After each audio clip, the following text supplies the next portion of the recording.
আজ একটা ধুম করে প্ল্যান করে ফেললাম কীটেশ্বরী যাওয়ার। চলেও এলাম। এটি 51 পীঠের মধ্যে একটি সতীপীঠ। এখানে মায়ের কিরিট পড়েছিল, তাই এটার নাম কীটেশ্বরী।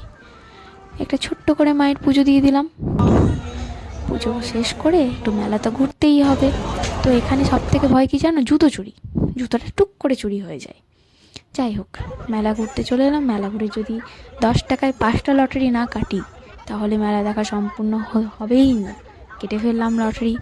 10 টাকার 5টা টিকিট পেয়ে গেলাম, সবই বাদ চলে গেল। মাঝখানে দেখো, এত আশা নিয়ে খুলতে খুলতে খুলতে খুলতে সবই বাদ। শেষবেলায় কি পেলাম জানো? দেখেই নাও কি পেলাম। সব বাদ হয়ে গেল। কি কষ্ট, কি কষ্ট। শেষে পেলাম একটা বড় গামলা।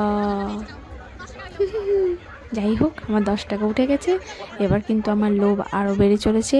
আমি আরও 10 টাকার কিনে ফেলবো, যাতে আরও বড় বড় জিনিস পাই। কিন্তু সেটা আর কপালে জুটলো না। সবই বাদ চলে গেল। শেষবেলায় একটা গামলা আর একটা সেট টিফিন আর একটা মগ নিয়ে বাড়ি চলে এলাম।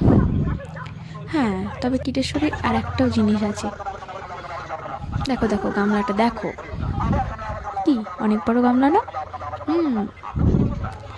হ্যাঁ, তবে কীটেশ্বরী মেলায় ঘুরতে এলে মিষ্টি না খেয়ে যাবে না কিন্তু।